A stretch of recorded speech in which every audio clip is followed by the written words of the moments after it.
postrado estoy aquí, te rindo mi ser, te rindo mi ser.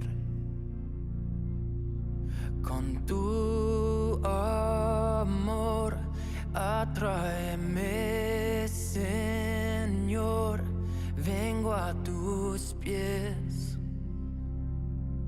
vengo a tus pies. A ti me rindo.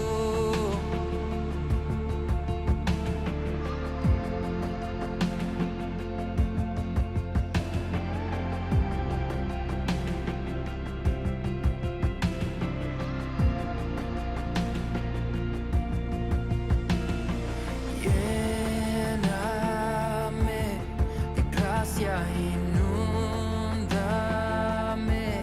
sacia mi sed, sacia mi sed. Mi corazón levanta un clamor, háblame Dios, háblame Dios. Hermanos, muy buenos días. Es un gusto poder saludarles, dar la bienvenida a este servicio de adoración a nuestro buen Dios. No sé cómo van las cosas, no sé cómo ha sido esta semana, pero bueno, para mí no ha sido una semana, la verdad, como fácil, mucha ansiedad. Pero he encontrado aliento y ánimo en las reuniones entre semana. Quisiera para este servicio también dar un poco de ánimo, de aliento con el Salmo 138.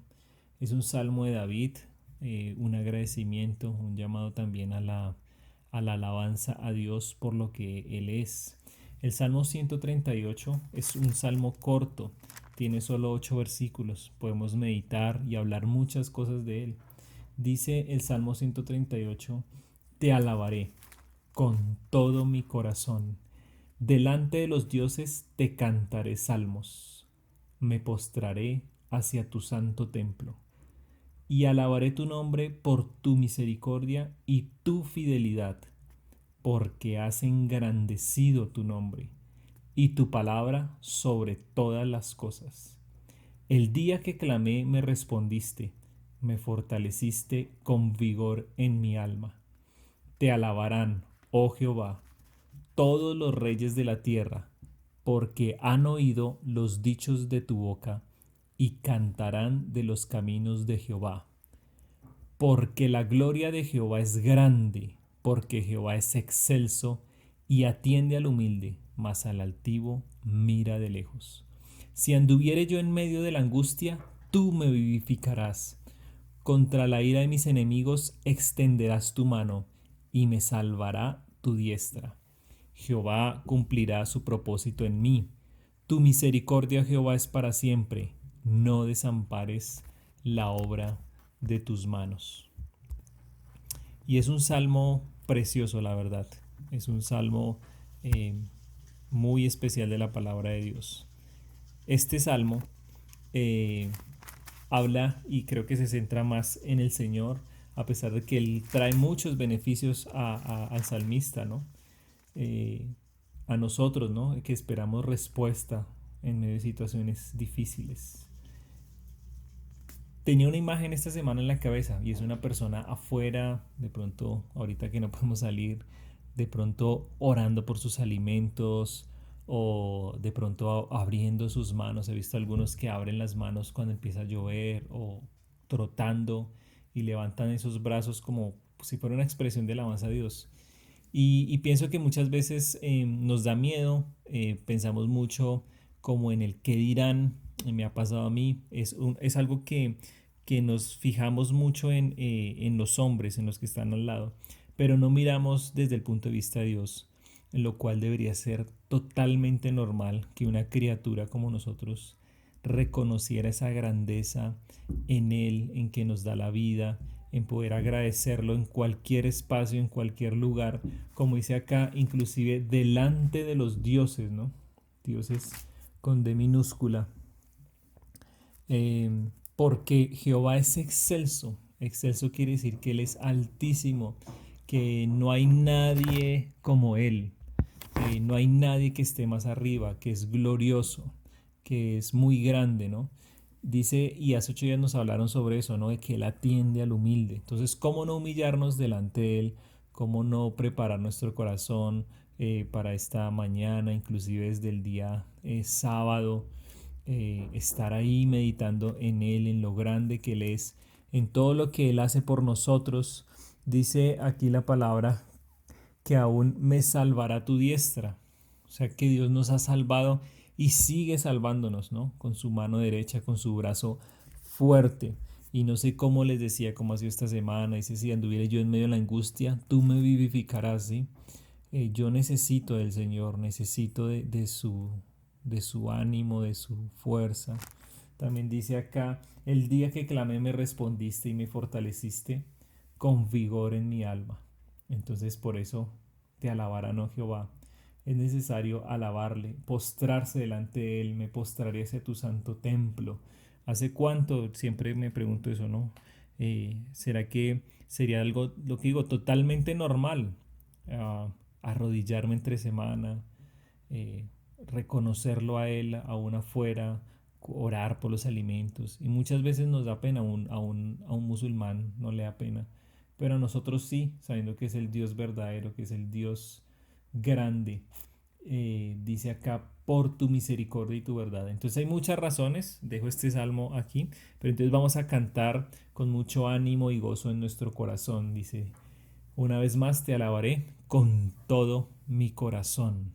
El Señor es digno de ser alabado y aún yo mismo debo exigirme a alabarle, a cantarle, estando solo, estando aún de pronto un poco bajo, poder uno tener ese ánimo y sacar esa fuerza de Él, y así vendrá, como se dice, más ánimo a nuestra vida. Entonces cantemos juntos, mis hermanos, y qué bueno que nosotros nos podamos congregar juntos desde distintos lugares a alabarle a Él. Siente uno que es especial, siente uno la presencia del Señor en estos servicios. Gracias a Él y a su nombre sea, como dice acá, que Él mismo lo ha engrandecido.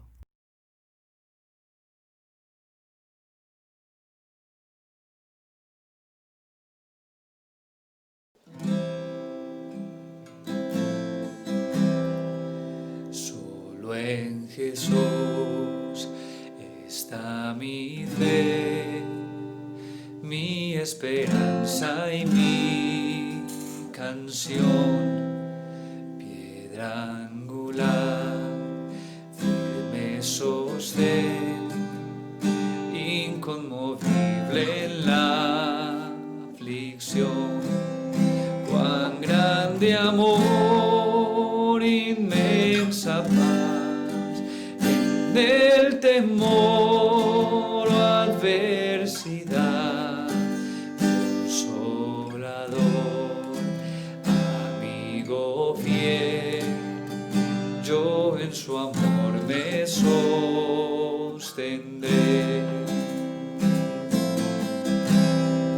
Solo en Jesús, Hijo de Dios, quien se humilló por nuestro bien, Cordero de mi salvación, por este mundo herido fue, en una cruz fue a morir, y Dios mostró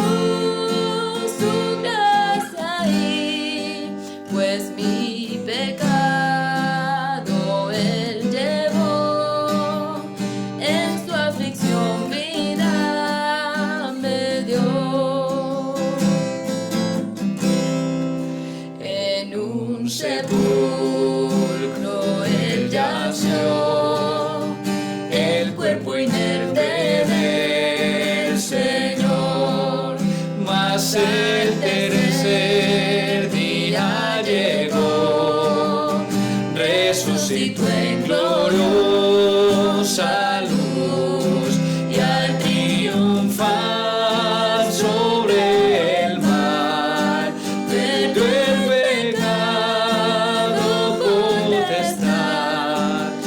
el suyo soy y el mío es, pues con su sangre me compró.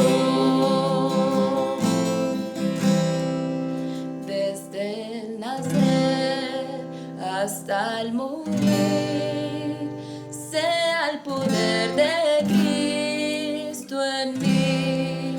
No temeré, seguro estoy, mi vida yo a Él le doy. Ningún poder, ningún afán de Él me arrebatará, hasta que Él venga otra vez, en su poder me sostendré.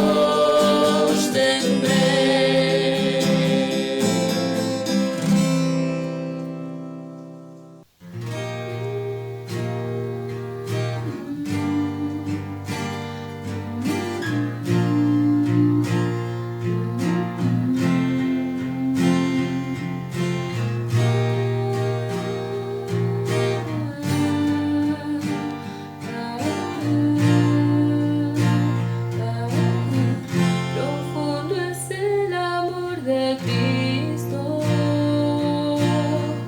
más que el infierno y la maldad. Dejó su trono y su gloria para traernos hacia Él. Más ancho es el amor de Cristo que el foso que nos separó. Me alcanzó en mis tinieblas, solo en Él hay salvación. Más profundo que el mar, más allá del cielo está tu amor, me bastará.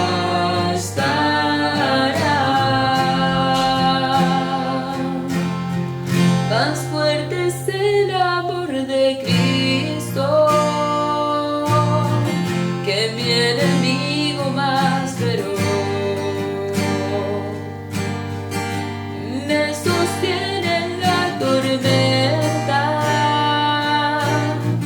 las aguas no me cubrirán. Me guiará el amor de Cristo, en el más hondo valle aquí. Me pastoreará por siempre y me guarda junto a Él. Más profundo que el mar, más allá del cielo está tu amor, me bastará.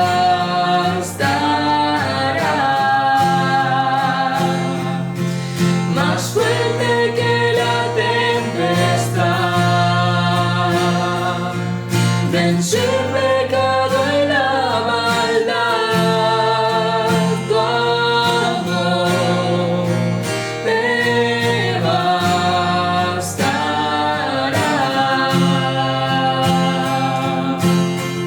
Más dulce es el amor de Cristo, mientras más cerca estoy del fin. Disfrutaré su amor por siempre, ante su trono estaré. Me llenará el amor de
amor que bajó desde el cielo.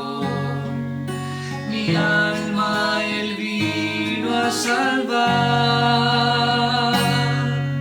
En esto conocemos el amor que dio su vida por nosotros, sublime gracia que nos alcanzó, que dio su vida por nosotros, por nosotros.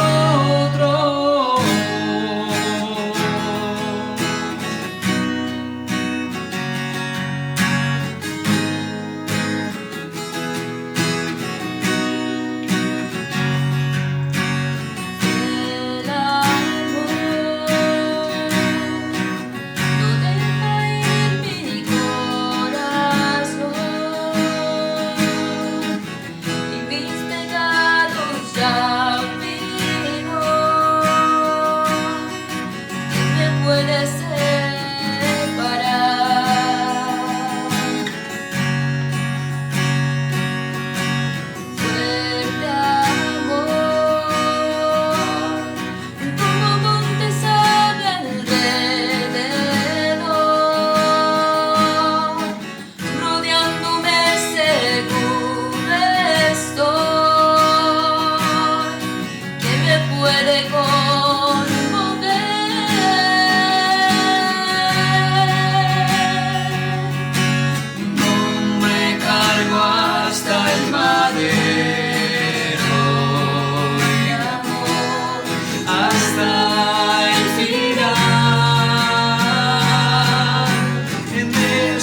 pecado, porque he hecho lo malo delante de ti, por eso te pido perdón. Perdona, oh Dios, perdóname hoy y límpiame de mi pecado arrepentido. Yo estoy, oh Dios, perdóname.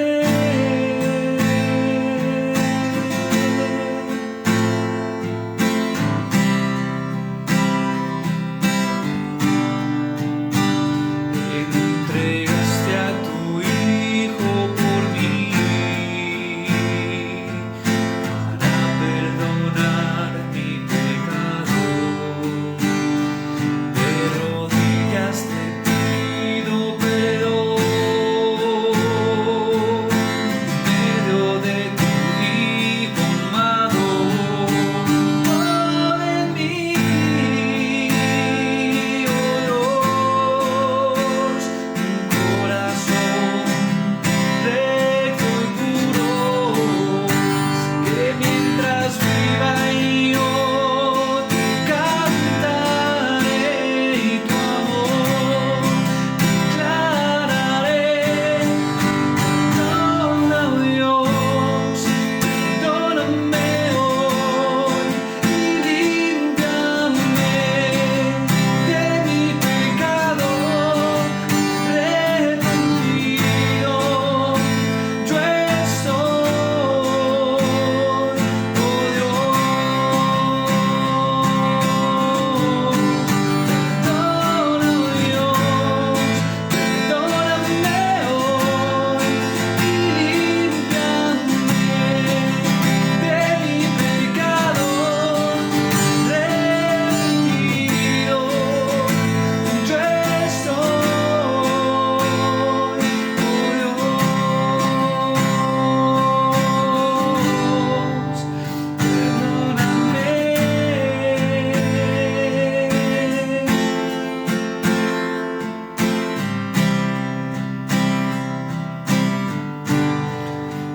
perdona, oh Dios, perdóname hoy y límpiame de mi pecado arrepentido. Yo estoy, oh Dios, perdóname.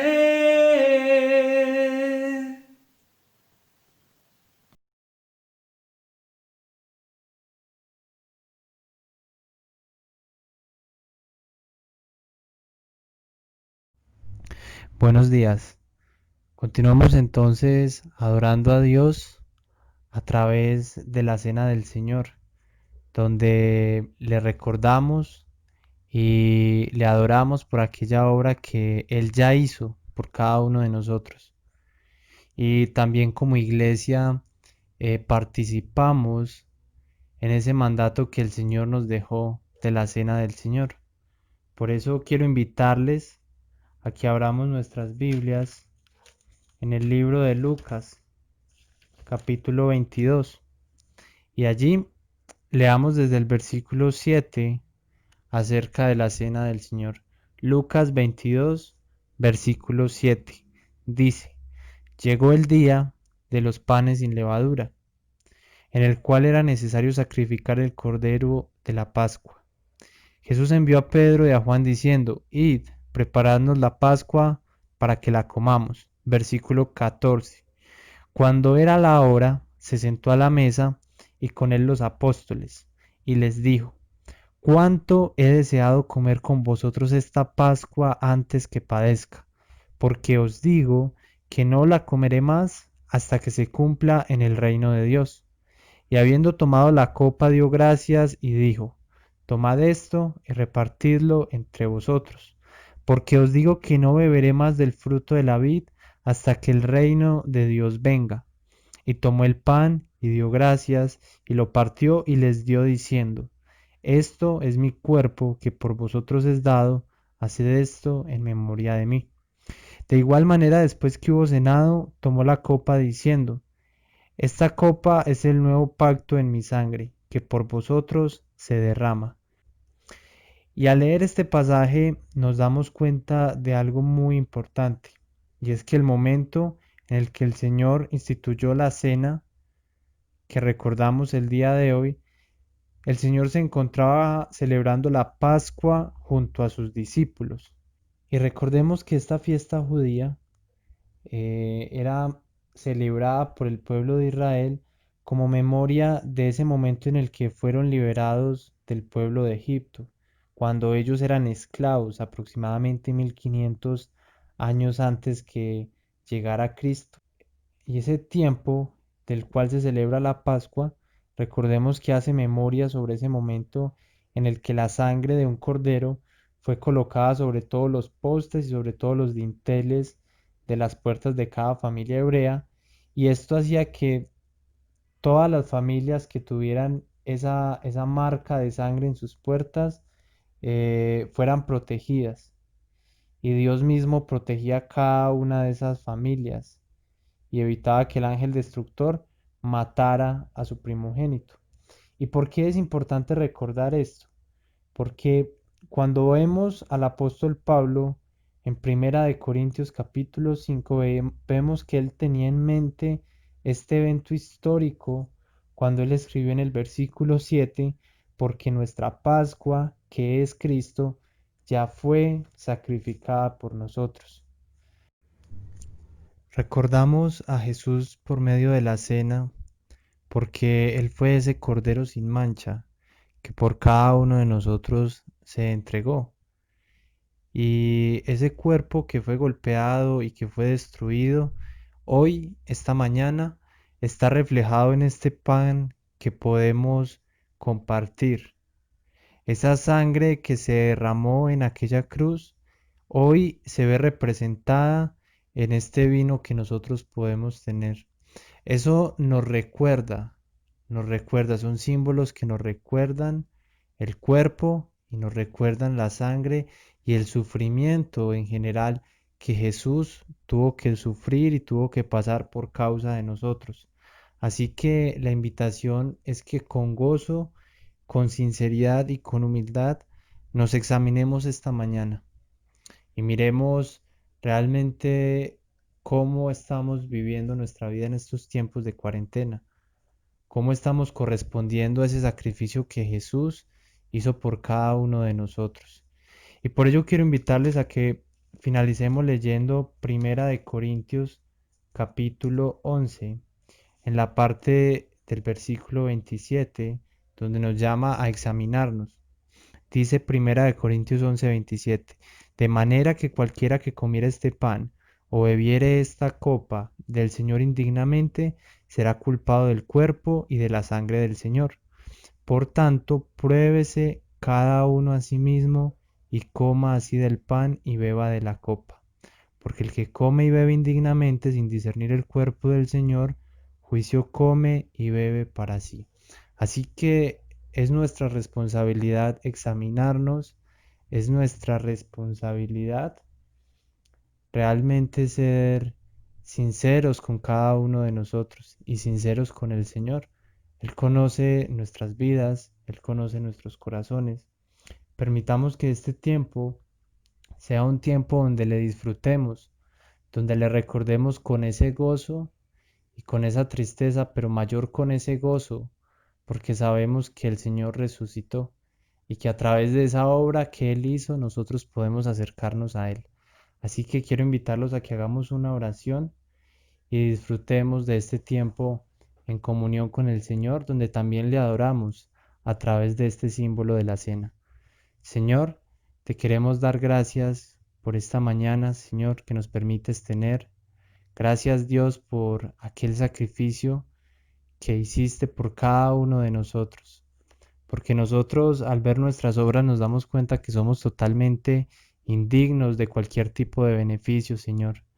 Pero tú en tu infinito amor, en tu misericordia, permitiste que tuviéramos una forma de justificarnos delante de ti, Señor.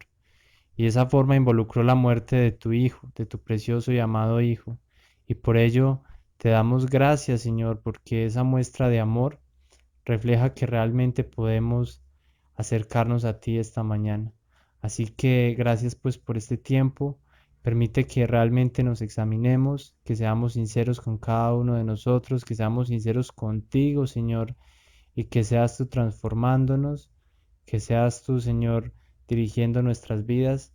Y bueno, Señor, que seamos nosotros adorándote a través de este tiempo, Señor, que nos permites tener en comunión contigo y con nuestros hermanos. Así que en el nombre de Cristo te damos pues las gracias, Señor, por esa obra que hiciste por nosotros. Amén.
Buenos días mis hermanos, tanto de Río Negro como de Marinilla, de otros lados que nos escuchan. Gracias por conectarse en esta mañana y espero que este tiempo de cuarentena sea un tiempo excelente para reflexionar y meditar en nuestro andar. Pasar tiempo en oración, pasar tiempo en la meditación de la palabra de Dios. Espero que haya podido preparar su mente y su corazón como lo hemos hablado esta semana para poder escuchar esta palabra predicada. Y es mi oración que pueda conocer a Dios y esforzarse por conocerle. Entonces, el pasaje que estaremos estudiando esta mañana se encuentra en Oseas capítulo 6. Es un pasaje al que en repetidas ocasiones he vuelto a él en mi vida. Es un pasaje que he querido digerir mejor, que he querido obedecer más. Pero antes de ir a esos versículos del capítulo 6, me gustaría ver un poquito el contexto en el que se encuentra este libro de Oseas. Oseas es un profeta menor y para el tiempo de Oseas Dios ya había hecho un pacto con su pueblo, Israel. Pero desde el reinado de Jeroboam hasta el reinado de Jeroboam II, el cual no era realmente su hijo, sino que habían pasado varios años, unos 180 años más o menos, el pueblo de Israel o el reino del norte se había entregado a la idolatría. Ellos simplemente habían dejado a Dios y se habían vuelto a los ídolos.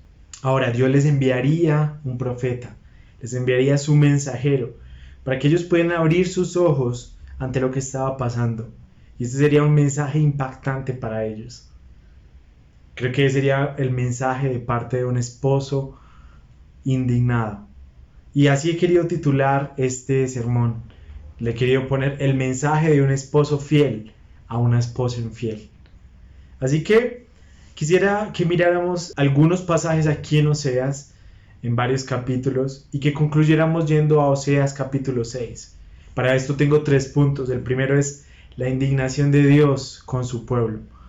Luego veremos la reacción de Dios hacia el pecado. Y por último, miraremos cuál es el llamado de Dios. Así que si quiere, acompáñeme en oración mientras comenzamos con este sermón. Dios y Padre, gracias por tu palabra. Gracias porque nos guías. Gracias porque nos animas a través de ella. Gracias porque nos das vida y nos llamas a arrepentimiento por medio de ella. Te pido que implantes esa palabra en nuestros corazones hoy y que podamos vivirla para tu gloria y tu honra. Te lo pido en el nombre de Cristo. Amén. Comencemos entonces con el primer punto de este sermón. Ya he hablado de la situación del reino del norte para cuando se escribió este libro.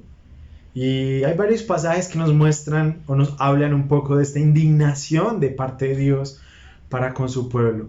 Pero quisiera ver uno de ellos que se encuentra en Oseas capítulo 4. Así que busque allí en su Biblia, en Oseas capítulo 4. Y estaremos mirando los versículos 1, 2 y del 6 al 8 de este capítulo. Dice allí, va a leer en la versión Nueva Biblia de las Américas: escuchen la palabra del Señor, israelitas, porque el Señor tiene querella contra los habitantes de la tierra, pues no hay fidelidad ni misericordia, ni conocimiento de Dios en la tierra. Solo hay un falso juramento, mentira, asesinato, robo y adulterio. Emplean la violencia y homicidios tras homicidios se suceden. Mi pueblo es destruido por falta de conocimiento, por cuanto tú has rechazado el conocimiento. Yo también te rechazaré para que no seas mi sacerdote. Como has olvidado la ley de tu Dios, yo también me olvidaré de tus hijos. Cuanto más se multiplicaron, más pecaron contra mí. Cambiaré pues su gloria en afrenta. Del pecado de mi pueblo se alimentan, y hacia su iniquidad dirigen sus deseos. Lo primero que quiero que noten aquí en esta porción de las Escrituras es el título que muchas de las Biblias tienen, y es un título que me gustó. Habla allí de controversia del Señor con Israel. Es decir, lo que vemos aquí es una disputa, es un descontento, es una querella en esta versión. Déjenme definir, según la Real Academia Española, qué es una querella. Dice allí que es una palabra muy interesante, es una expresión de un dolor físico o un sentimiento doloroso. Creo que esa definición me gusta bastante, ya que Dios se presenta en este libro de Oseas como un esposo celoso por la infidelidad de su esposa, en este caso el pueblo de Israel. Pero también hay otra definición que nos da la Real Academia Española sobre esta palabra querella, y también me pareció muy interesante. Es el acto por el cual un fiscal ejerce ante un juez o tribunal la acción penal contra quienes se estiman responsables de un delito. Así que lo que vemos aquí a Dios es que Dios está fiscalizando los pecados de su pueblo. Y por todo este libro creo que Dios lo hace una y otra vez, exponiendo los pecados de ellos. Y no solamente desde la posición de juez, sino que creo que aún más desde la posición de un esposo que reclama fidelidad de parte de aquella esposa. Mira atentamente el versículo 1. La queja en este versículo es por la falta de verdad, o en esta versión dice falta de fidelidad. Y también, no menos importante, por la falta de conocimiento. Ahora, nos podríamos preguntar, pero ¿cómo puede decir Dios eso de su propio pueblo? ¿No es este acaso el pueblo que Él sacó de Egipto, los cuales después los guió a través del desierto para poder llevarlos a conquistar la tierra prometida? ¿No es acaso este el pueblo por el cual Dios mismo había peleado por ellos para librarlos de sus enemigos? Sí, es exactamente este pueblo a quien Él les habla. Y quiero que sepas que cuando está hablando aquí el pueblo de Israel, quiere decir el pueblo de Israel. Pero proféticamente, y la Biblia nos habla de esto una y otra vez, que ella fue escrita para nuestra edificación y nuestra exhortación, de tal manera que no caigamos en el mismo error que cayó su pueblo anteriormente. Por lo tanto, también está escrita para nosotros, para su pueblo hoy, es decir, la iglesia. Creo que hay muchas lecciones aquí que podemos aprender como iglesia, del trato de Dios con su pueblo. El versículo 2 nos muestra las obras de ellos, cómo estaba su condición en ese momento. Allí habla de violencia, de falso juramento, de mentiras, de asesinato, robo, adulterio y homicidio tras homicidio. Saltando un poco al versículo 6 viene un veredicto que es terrible. Usted puede mirar los versículos ahí en medio. Por causa de tiempo voy a saltarlos. Pero imagínese usted al pueblo escuchando lo que Dios tenía que decir en contra de ellos. Y no solo eso, sino lo que vendría. Vendría la destrucción. Mi pueblo es destruido, dice allí. Por algo. Hay una razón detrás de todo. No simplemente un capricho de Dios que quiere castigar a un pueblo inocente. No. Dios está diciendo aquí, mi pueblo es destruido por falta de conocimiento. Ahora, creo que es muy importante en este punto, y antes de avanzar, aclarar lo que significa esta palabra conocimiento. Para muchos, conocimiento simplemente será el hecho de saber datos históricos que sean precisos sobre algo o alguien. Es algo así como saber que el presidente de los Estados Unidos es Donald Trump, o que Shakira tiene 43 años. Pero ¿será esto realmente conocer a alguien? Saber simplemente su nombre, de dónde viene, de dónde nació, o cuántos años tiene. Creo que esto no es suficiente. Saber cosas como que Dios es amor, o que odia el pecado, o que Jesús convirtió el agua en vino, no es suficiente. Bíblicamente, la palabra conocer implica tener una relación con alguien. De hecho, muchas veces en el Antiguo Testamento, en el idioma hebreo, se usa para indicar las relaciones íntimas que tenía un esposo con su esposa. Esto quiere decir que cuando Dios le reclama a su pueblo la falta de conocimiento, lo que está diciendo es que ellos estaban lejos de Él, que ellos estaban apartados de Él, que no tenían una relación cercana y creciente de amor. Y no solamente que no la tenían o que estaban lejos, sino que no querían tenerla. Por eso dice allí, avanzando en ese versículo, ellos rechazaron ese conocimiento, rechazaron el hecho de tener una relación cercana con su Dios, aquel Dios que los había librado, que los había bendecido. Ellos desecharon a Dios. Ahora podríamos preguntarnos, ¿será que Dios podría decir lo mismo de su pueblo hoy en día? Creo que si de alguien Dios se puede quejar sobre el hecho de que no le conocemos, es de su propio pueblo. Es decir, Dios no está esperando que algún ateo, agnóstico o alguien que simplemente no cree en Dios le conozca. Ya esas personas decidieron rechazar a Dios y Dios no espera nada de ellos. Pero creo que Dios sí está esperando tener una relación cercana con su pueblo. Creo que Dios está queriendo tener una relación cercana contigo. Y por eso es que este mensaje es tan actual. Tal vez Dios nos esté invitando una vez más a no endurecer nuestros corazones, a no cometer el mismo pecado del pueblo de Israel, que el pecado que los llevó a la destrucción, sino que nos volvamos a Él. Y esto nos lleva directamente al segundo punto. Hemos visto entonces la causa de la indignación de Dios por su pueblo, porque Dios estaba en contra de su propio pueblo. Ahora quiero ver la reacción de Dios hacia el pecado. Y cuando hablo aquí de pecado, estoy hablando del pecado de la infidelidad de parte del pueblo. En el versículo 6 del capítulo 4, allí empezamos a ver algunas de las consecuencias que le implicó a Israel haber rechazado tener esa relación cercana con su Dios, y en vez de esto irse tras otros ídolos. La primera de estas consecuencias fue la destrucción.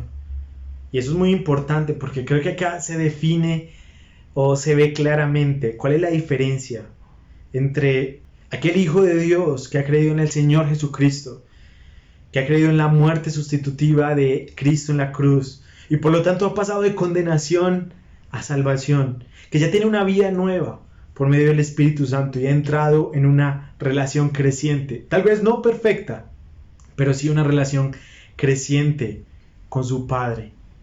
Ahora, hay muchos que podrían fingir eso, que conocen a Dios, que tienen una relación cercana con Dios. Pero 2 Timoteo 2:19 nos dice que el Señor conoce a los que son suyos y que se aparte de iniquidad todo aquel que nombra el nombre de Dios. Entonces es aquí donde hay una gran diferencia entre el verdadero creyente y el que no lo es. Y es simplemente esta: nosotros estamos llamados a ser fieles a aquel quien dio su vida por nosotros. Y de hecho seremos fieles, no por nosotros mismos, sino por la ayuda del Espíritu Santo. Puede que tropecemos, pero como dice Proverbios, en mis propias palabras, 7 veces cae el justificado y 7 veces Dios lo levanta. Pero aquella persona, por el contrario, que se deleita en los ídolos como el dinero, el entretenimiento, el amor propio, los deleites del mundo, esta persona será echada de su sacerdocio, como dice allí. No representará a Dios, no tendrá relación alguna con Dios. También será olvidada por Dios. Y en el versículo 7 nos habla de que su gloria se convertirá en afrenta, su honra se convertirá en afrenta por su pecado y por su maldad, porque en su corazón solo hay deseo de hacer iniquidad, dice el versículo 8. Así que quiero en este punto aclarar que es muy importante saber que Dios no es mediocre en su trato con el pecado. Estamos hablando de verbos activos los que menciona que Dios hace. Es decir, que en un sentido Dios está esperando pacientemente que el pecador venga en arrepentimiento y con un corazón contrito y humillado a Él. Pero también es un misterio porque en otro sentido Él está airado con aquel que deshonra y viola su santidad. Está listo para castigarlo. Y no logramos realmente entender cómo Dios puede amar y estar airado al mismo tiempo contra aquel pecador. Pero es lo que las Escrituras nos enseñan. Y en ambos casos Él preserva totalmente su carácter. Y hablando del carácter de Dios, quisiera que miráramos algunos versículos más en el capítulo 1 y en el capítulo 3 de este hermoso libro.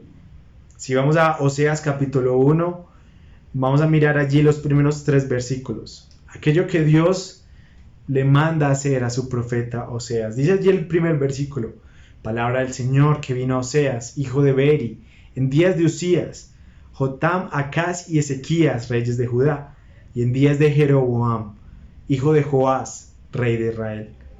Cuando por primera vez el Señor habló por medio de Oseas, el Señor le dijo: ve, toma para ti una mujer ramera y ten con ella hijos de prostitución, porque la tierra se prostituye gravemente, abandonando al Señor. Oseas fue y tomó a Gomer, hija de Diblaim, y ella concibió y dio a luz a un hijo. En este punto es bien interesante que Dios le va a ordenar a su profeta que tome una mujer ramera y se case con ella. Todo esto es una figura de cómo Dios se sentía por dentro con su pueblo. Esto nos enseña la manera tan seria como Dios se toma su relación con nosotros, su pueblo.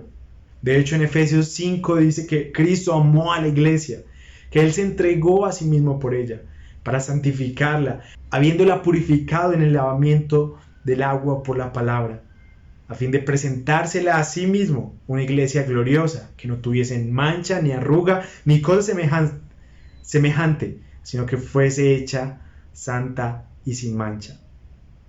Ya Dios nos ha demostrado que su amor era como el amor de un esposo, que anhela celosamente a su esposa, que cuida de ella, que quiere lo mejor para ella. ¿Alguna vez ha pensado usted sobre Dios de esa manera? Como un Dios que te ama celosamente. En este caso, creo que el profeta debería experimentar en carne propia lo que eso significaría. Amar a alguien que iría tras otros amantes. Él toma a Gomer, esta mujer, y tiene 3 hijos con ella. Y sus nombres creo que son en cierta medida proféticos, porque van a anunciar algo del futuro. Tienen significados bien interesantes. Por ejemplo, el primer hijo se llamó, lo vemos en el versículo 4. El primer hijo se llamó Jezreel. Este nombre significa Dios siembra.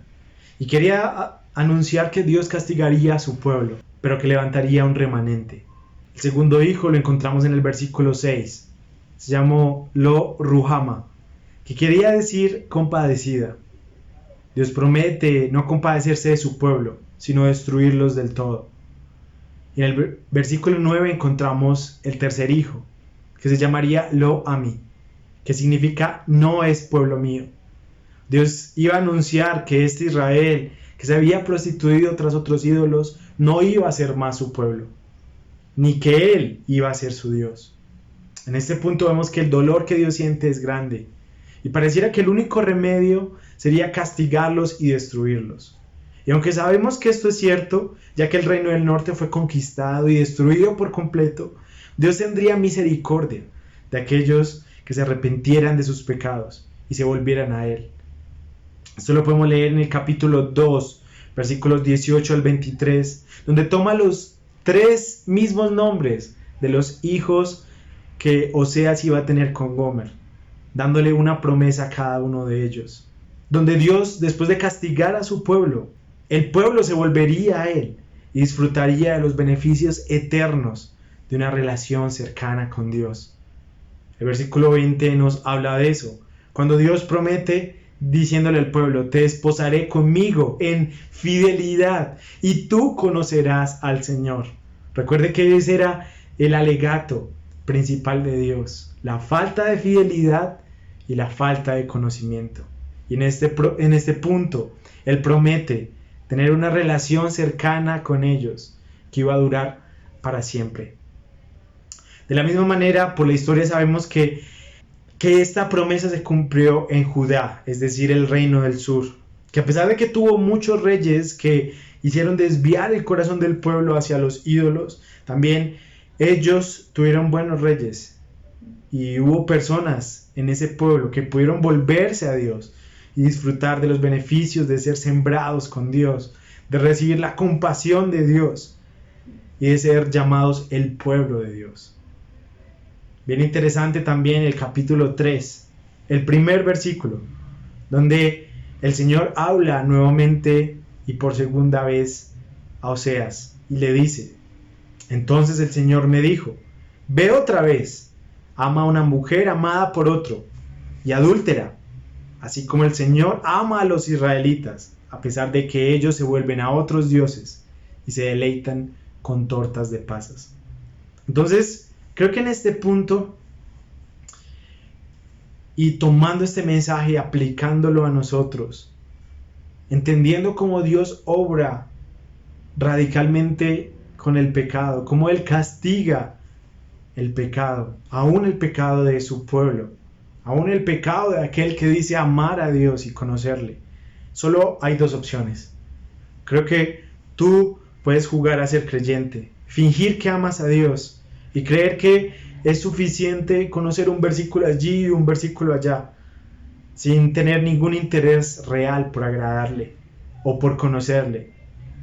Y a tu tiempo sabrás que te llegará el castigo por esa decisión, un castigo eterno en el infierno que arde con fuego y azufre. O puedes, y esta es la segunda opción, reconocer que con lazos de amor Dios te está llamando, aún por medio del sufrimiento, del coronavirus, de cualquier circunstancia difícil por la que estés pasando, aún las pruebas. Él te invita a seguirle y a confiar en Él. Él te invita a tener una relación cercana con Él, por medio de la oración y del conocimiento de su palabra, donde vas a recibir todos los beneficios de su compasión y de su cuidado. Y aún si te apartas, Él te va a castigar, Él te va a disciplinar, pero te recibirá con brazos abiertos una vez que vengas humillado y quebrantado a Él. Entonces solo hay 2 opciones. Dios te va a tratar como alguien que desprecia su conocimiento, desprecia cualquier relación con Él, o te va a tratar como un hijo al cual es necesario disciplinar cuando peca. Y esto nos lleva al tercer punto, y a pensar en el llamado de Dios. Hemos visto en primer lugar la indignación que Dios ha tenido con su pueblo, a falta de la fidelidad de ellos y a falta del conocimiento. También hemos visto la reacción de Dios hacia el pecado, cómo Él castiga el pecado fuertemente. Pero ahora quiero prestar atención al tercer punto, que es el llamado de Dios.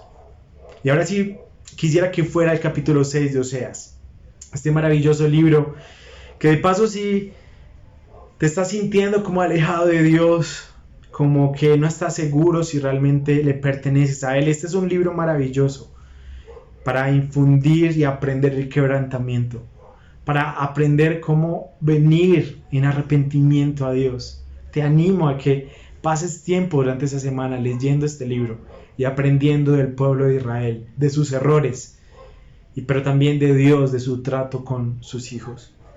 Ahora sí vamos entonces al capítulo 6 y vamos a leer versículo 1 al 3 y el versículo 6. Allí el versículo 1 dice: vengan, volvámonos al Señor, pues Él nos ha desgarrado, pero nos sanará, nos ha herido, pero nos vendará, nos dará vida después de 2 días, al tercer día nos levantará y viviremos delante de Él. Conozcamos pues y esforcémonos por conocer al Señor. Y el versículo 6: porque me deleito más en la lealtad que en el sacrificio, y en el conocimiento de Dios que en los holocaustos. Es importante notar que todo sermón, cuando llegamos a este punto, exige una respuesta de parte de los oyentes. Y en este caso no es distinto. En los primeros versículos de este capítulo 6 habla el profeta Oseas, y él está invitando a sus compatriotas a volverse a Dios. Él les está invitando a darle la espalda a su pecado, a darle la espalda a sus ídolos y a dejar todo aquello que los aparta de Dios, todo aquello que Dios odia y que ellos aman, como aquellas tortas de pasas. Él reconoce que en el versículo 2 que también Dios los ha castigado justamente por su pecado, por su mal proceder, y que lo merecen, pero al mismo tiempo tiene la confianza de que Dios no solamente castiga y los deja allí tirados, sino que Él mismo da vida nuevamente, que Dios restaura lo roto, que Dios les va a infundir aliento nuevamente. Creo que son parecidas estas palabras al Salmo 85:6, donde el salmista dice: no volverás a darnos vida para que tu pueblo se regocije en ti. Esto es un llamado entonces a conocer a Dios. Y note la siguiente frase del versículo 3: conozcamos a Dios y esforcémonos por conocer a Dios. Esto quiere decir que no es fácil, mi hermano, mi hermana, que no todo viene naturalmente o por azar, que de la misma forma que un esposo se esfuerza en su relación con su esposa, invirtiendo tiempo, dinero, paciencia, constancia para mantener esa relación sana y activa con su esposa, a la vez que su esposa requiere humildad, sumisión, aguante, respeto, amor para con su esposo. De la misma manera debe ser nuestro buscar tener una relación con Dios. Debemos esforzarnos por mantener una relación sana con Dios. Esto implicará disciplina, constancia, dedicación, sacrificio, aún renunciar a aquellas cosas que quieren ocupar nuestro tiempo. Admiro mucho a las personas que me dicen: ¿sabes qué? Me estoy levantando media hora más temprano antes de ir al trabajo o antes de ir a mi estudio para poder pasar el tiempo devocional de calidad con mi Señor. O aquellas personas que me cuentan: ¿sabes qué? Estoy poniendo una alarma cada 15 minutos cuando voy a orar, porque me parece muy difícil y me quedo dormido, pero me suena la alarma y sigo allí en oración, aun cuando mi cuerpo ya ha pasado al sueño. Así que quiero, mi hermano, que te des cuenta que conocer a Dios es algo muy importante. Y quiero que entiendas también que conocer a Dios no es simplemente saber cosas acerca de Dios, sino es más bien tener una relación experiencial con Dios. Y eso solo se puede hacer y lograr a través de pasar tiempo con Dios. Ahora creo que necesitamos examinarnos. Creo que la palabra nos ha hablado claramente a nosotros. Dios nos está diciendo que Él tal vez se siente insatisfecho con nuestra actitud. Dios tal vez está mirando tu vida y diciéndote en esta mañana que no te gusta la manera en que estás llevando hoy tu vida lejos de Él. Una vida fría espiritualmente, donde no sacas tiempo para estar en cercana relación de Él, para hablar con tu Señor. Necesitamos arrepentirnos. Necesitas arrepentirte de todo aquello que estás haciendo que le roba el tiempo a Dios. Todo aquello en lo que estás desperdiciando esfuerzo, aún dinero o energías. Todas aquellas tortas de pasas en las que nos deleitamos y por las cuales cambiamos a Dios. Esto es un llamado no a temer al COVID-19, sino a sacar lo mejor de él, de esta cuarentena, y tomarlo como una oportunidad inigualable de volvernos a Dios. Creo que una manera práctica de volver tu corazón a Dios es confesando tus pecados. Quiero que en este momento tomes un tiempo en silencio, aun si eres niño, niña, joven o adulto, para confesar tus pecados a Dios. Sé que el Espíritu Santo en este momento te está trayendo pecados a tu mente que debes confesar a Dios. Confiésalos con nombre propio, como dicen por ahí, con nombre y apellido. No digas Dios he pecado y ya, sino Dios he cometido este pecado. Él los conoce, claro que sí. Él sabe todo de nosotros, pero quiere que los nombres uno a uno. Toma este tiempo. Y límpiame de mi pecado arrepentido. Yo estoy, oh Dios,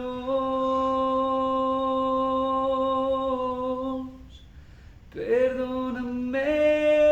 Amén, este es un día nuevo, mi hermano. Este es un día nuevo en el que puedes comenzar una relación nueva con Dios, y he hablado mucho de esto y no me cansaré nunca de decirlo. Y para esto quiero también darte, y termino con esto, darte algo práctico, cómo puedes aprender a crecer en tu relación con Dios. Y lo primero es trazar un plan de estudio de la palabra. Algo donde tengas escrito qué libro estudiarás, a qué hora del día te vas a sentar a estudiarlo, dónde lo harás, cuántos versículos o capítulos vas a tomar, de tal manera que se vuelva una disciplina y una costumbre para ti. También te animo a que saques una lista de oración, y en esa lista de oración incluye peticiones personales, pero también incluye objetivos espirituales, cosas que desees lograr en tu vida cristiana. También incluye otras personas por las cuales orar. Y lo más importante, pasa un buen tiempo de oración en adoración a Dios. Solamente orando y dándole gracias y alabándolo por lo que Él es y por lo que Él ha hecho. Para esto entonces pon metas claras. ¿Cuánto tiempo vas a pasar al día orando? Empieza con poco y si puedes ve aumentando más tiempo. También, ¿dónde y con quién orarás? Creo que definir eso es muy importante para saber si lo haces solo, en tu cuarto, o si lo vas a hacer de una manera más familiar. ¿Lo harás sentado o acostado? Creo que todos estos consejos, mis hermanos, nos ayudarán a crecer mientras buscamos conocer a Dios y serle fieles, y nos esforzamos por conocerlo. Así que no dejes que Satanás robe esta palabra de tu corazón. No dejes que esto se vuelva en una excusa. No saques excusa, comienza a hacerlo para la gloria y la honra de Dios. Oremos. Dios, te pedimos que nos ayudes, Por medio del Espíritu Santo, Señor, ayúdanos a confesar todo aquello que nos aparta de ti. Señor, todo aquello que nos lleva a ser infieles a ti, a endurecer nuestro corazón y a enfriar nuestra vida espiritual. Señor, te queremos confesar esto y con la ayuda de tu Espíritu Santo queremos ser libres para poder agradarte y disfrutar de los beneficios de tener una relación creciente contigo. Gracias, Dios, por lo que Cristo ha hecho en la cruz a nuestro favor, porque Él vino, nos liberó del peso del pecado y ahora podemos tener una vida nueva en Él. Ayúdanos a disfrutar de esa nueva vida en Cristo y a esforzarnos por conocer a Dios y amarle siempre. Te lo pedimos en el nombre de Cristo Jesús. Amén. Amén. Muchas gracias, mis hermanos. Muévete en mi ser, cumple, Señor, tu voluntad en mí. Cumple, Señor, tu voluntad en mí.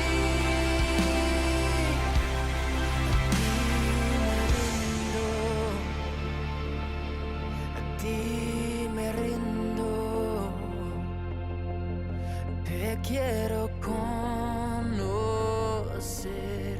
más de ti conocer. A ti me rindo, a ti me rindo, te quiero conocer, más de ti conocer.